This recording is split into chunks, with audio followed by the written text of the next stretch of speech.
우리의 인생에서 가장 중요한 자산이 두 가지가 있습니다. 바로 하나는 돈이며 하나는 시간인데요. 돈을 버는 것은 쉽지 않지만 시간을 버는 것은 노력으로 충분히 가능합니다. 사람들은 돈을 벌 생각만 하고 시간을 벌 노력은 하지 않지만 시간을 벌 수 있는 확실한 방법도 있긴 합니다. 그것은 바로 오래 사는 것인데요. 그러나 오래 사는 것보다 더 중요한 것이 바로 건강하게 사는 것이겠죠. 인류의 평균 수명이 앞으로 30년 이상 더 늘어난다고 합니다. 그렇게 늘어난 30년이란 시간을 병상에 누워서 고통스럽게 지내는 시간이 아니라 더 젊고 건강하게 지내고 싶은 건 누구든 마찬가지일 것입니다. 특히 노후에 건강하게 살기 위해서 전문가들이 반드시 챙겨 먹어야 한다고 강조하는 영양소가 있습니다. 바로 단백질인데요. 노년기에 단백질 섭취를 제대로 하지 않으면 기력 저하, 뼈 약화, 우울증 등과 같은 증상이 발생할 수 있고 근육 손실, 노인성 난청 발병 위험도 커지게 됩니다. 오늘은 노년기에 꼭 필요한 단백질, 이 단백질을 왜 먹어야 하는지와 시중에 판매되고 있는 다양하고 복잡한 단백질 제품 중 우리 시니어분들은 어떤 제품을 선택하는 것이 좋은지 자세히 소개해드리겠습니다. 먼저 시니어들에게 단백질은 도대체 왜 필요할까요? 우리 몸은 나이가 들수록 근육이 감소하게 됩니다. 40대 이후부터는 근육이 감소하게 되는데 사코페니아, 즉 근감소증이라고 하는 이 근육 감소 현상이 중년 이후 시작되어 50대 이후에는 가속화됩니다. 특히 여성의 경우 폐경 이후 이 현상이 더 두드러지는데요. 그래서 근육이 감소하기 전부터 근육을 늘리는 것이 중요하고 만약 이미 중년에 접어들었다면 근육을 잘 유지하는 것이 무엇보다 중요합니다. 근육을 유지하고 늘리기 위해서 대부분의 전문가들이 말하는 공통적인 해법은 단 두 가지인데요. 바로 꾸준한 운동과 균형 잡힌 식단입니다. 특히 식사를 할 때 탄수화물 위주로 식사를 하시는 분들은 탄수화물 위주의 식단을 단백질 위주의 식단으로 바꾸는 것이 중요하다고 강조하고 있는데요. 여기서 단백질도 어떤 단백질을 먹느냐가 굉장히 중요합니다. 고단백이라고 불리는 닭고기를 삶거나 찌지 않고 튀김으로 먹는다면 이것은 잘못된 식단이라고 할 수 있습니다. 즉, 단백질도 다 같은 단백질이 아닌 것이죠. 단백질을 먹더라도 좋은 단백질을 먹는 것이 무엇보다 중요합니다. 이처럼 단백질의 중요성은 누구나 알지만 식품으로 끼니 때마다 섭취하기에는 번거롭고 한계가 있는 것이 사실입니다. 그래서 많은 사람들은 단백질 보충제를 많이 이용하는데요. 실제로 단백질 보충제가 수명을 연장한다는 연구 결과도 있습니다. 이탈리아 브레이사 대학의 엔조 니졸리 교수는 노년을 더 건강하게 보내려면 55세부터 단백질 보충제를 매일 챙겨 먹어야 한다고 말했는데요. 55세보다 더 늦은 나이에 단백질을 섭취하더라도 심장, 폐 등에 필요한 에너지를 주게 되어 심장마비, 폐질환, 당뇨병 개선에 도움이 된다고 말했습니다. 5060 신중년 10명 중 6명이 단백질 보충제를 먹고 있다는 설문조사 결과가 있는 만큼 단백질은 시니어들에게 필수 영양식으로 자리 잡고 있습니다.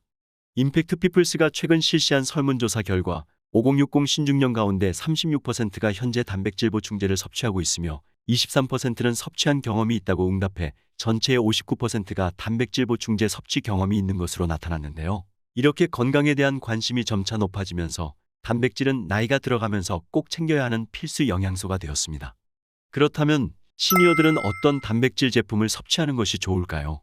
단백질은 크게 동물성 단백질과 식물성 단백질이 있으며 동물성 단백질은 여러분들이 잘 알고 계신 우유가 있으며 식물성 단백질은 쌀 단백질, 콩 단백질, 현미 단백질 같은 곡류나 견과류에서 추출한 단백질이 있습니다.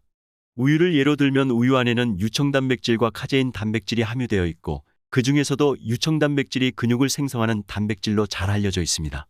유청 단백질의 종류는 WPC, WPI, WPH, WPIH 이렇게 4가지 종류가 있는데 이 중 우리가 흔히 시중에서 접하는 유청 단백질 제품은 크게 WPC, WPI 두 종류로 나뉘게 됩니다.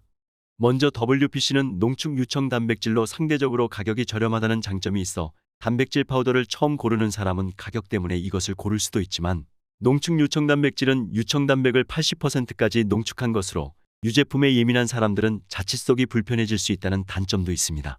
반면에 WPI는 분리유청 단백질로 우유에서 유청을 분리하고 미세 필터를 거쳐 유당과 지방을 제거한 고순도 단백질로 단백질 순도가 90%에 육박하는 프리미엄한 단백질이라고 보시면 됩니다. 우리가 한 번쯤 들어본 시중의 타동물성 단백질인 산양유나 초유, 우유 등에는 공통적으로 유당이 존재하는 데에 반해 이 분리유청 단백질은 지방과 유당을 제거한 락토프리 단백질이기 때문에 유당 섭취 시 속이 불편해 고생하시는 분들이나 나이가 들면서 유당을 분해하는 효소가 점차 줄어 소화가 잘 안 되는 시니어들에게 가장 무난하고 가성비가 좋은 단백질이라고 보시면 됩니다. 또한 분리유청 단백질은 흡수가 빠르며 섭취 시 혈중 아미노산 농도가 상승하기 쉬워 아미노산을 근육에 빠르게 공급해주기 때문에 근력 운동을 하기 힘든 노년층은 분리유청 단백질을 섭취하는 것만으로도 근육이 증가하는 효과를 볼 수 있는데요. 한 연구에 따르면 평균 71세 시니어를 대상으로 운동 없이 분리유청 단백질을 섭취했을 때 근육 합성률이 증가하는 결과도 있었습니다. 그렇다면 시니어들에게 꼭 필요한 단백질 제품을 어떻게 섭취하는 것이 좋을까요? 단백질 섭취량은 일일 권장량이 정해져 있기 때문에 한꺼번에 많이 먹기보다는 적당량을 꾸준히 섭취하는 것이 중요하며 운동을 시작하기 전보다는 운동 후 최대 2시간 이내에 단백질을 섭취할 경우 근육의 크기를 늘리거나 유지시키는 데 많은 도움이 된다고 합니다. 특히 단백질의 경우 액상이나 바 형태로 만들어진 것들도 있지만 가급적 분말 형태로 된 것을 구입하여 물 또는 우유와 섞어서 섭취를 하는 것이 체내 흡수율을 더욱 높이고 단백질 효과를 증대시킬 수 있는 방법이라고 하니 이 점 참고하시면 좋겠습니다.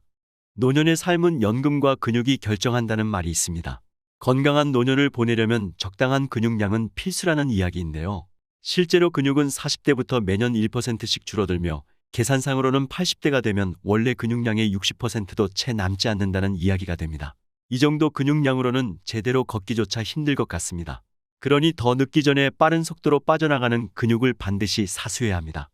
요즘처럼 선선한 가을, 빨리 걷기, 자전거 타기와 같은 유산소 운동과 함께 적절한 락토프리 단백질 섭취로 건강한 일상 보내시면 좋겠습니다.